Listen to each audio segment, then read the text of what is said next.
that third quarter defense was just suffocating, and that turned the game. You mentioned yesterday kind of need to see maybe better individual defenses against players.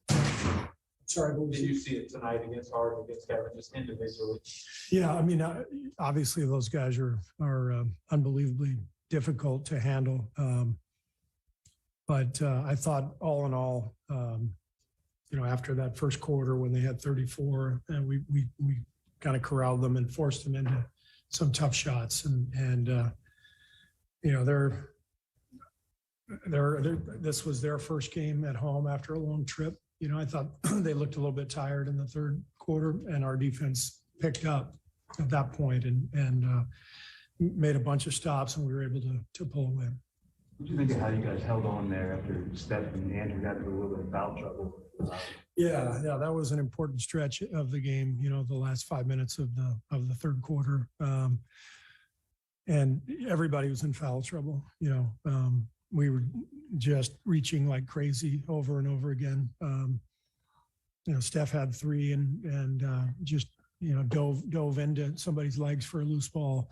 JK had 3 and raked somebody across the wrist. So we've got to get smarter. We've got to get wiser with our defense. The defense is fantastic. It's suffocating, but it has to be done without fouling. So as pleased as I am with the results of tonight and the effort of tonight, we've got a ways to go. We got the fouling, the turnovers, the lack of offensive execution.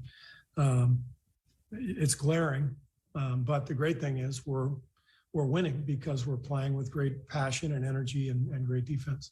Speaking of which, how was Draymond's? What did you think of Draymond's defense, especially on KD? You can't do a better job defensively than what Draymond did tonight.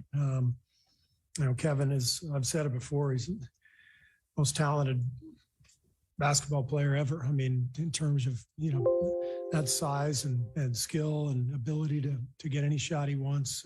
He showed it in the first quarter. He got anywhere he wanted. And then I just thought we stayed with it, and that was the main thing. And that third quarter performance, Draymond was with him everywhere he went. And you can't possibly do a better job than what Draymond did. You coached him. Can you think of any other duels that remind you of? We're talking about one of the great offensive players of all time against one of the great defensive players, like on the perimeter. As someone who's seen a lot this game, is that kind of amazing to just watch those? Michael Cooper and Larry Bird, but I'm older than you guys, so Raymond knows all about that. Yeah. Another one for the memory bank, Steve. Can you remember another quarter where Kevin Durant goes 0 for 8 from the field? I didn't realize he was 0 for 8. So no, I cannot remember that. A couple weeks ago, it's too soon to say the world is back. The energy was back when you guys come into the building. Can you start to feel it now with the way that you all are winning and the way that guys are performing and the crowd's responding?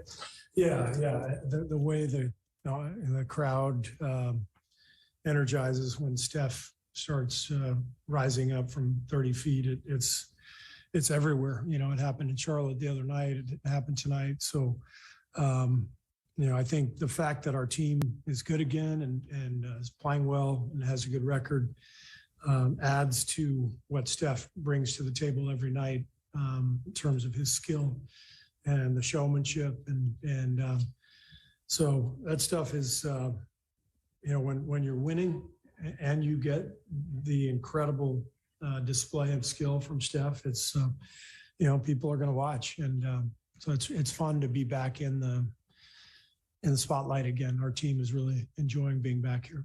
Your offensive rating is back to being one of the best in the league. Just after all these years, what makes the system so difficult to defend? Steph Curry. I'm not kidding. Steph is, there's never been anybody like him. So he's an offense just by himself. He's an offense because he's going to pull defenders with him 35 feet from the hoop. And then it's a matter of putting smart people around him like Draymond, like Andre, and many others who are going to take that defensive attention that Steph gets and then play make behind the play when Steph gets the ball out of his hands. So the fact that Steph can be dominant on and off the ball is what makes him unique. There's nobody in the league now, or as far as I'm concerned, ever who had that combination of on-ball skill and pick and roll dominance, but the off-ball game of Reggie Miller or Rip Hamilton or somebody flying off screens. That combination has never been seen. You've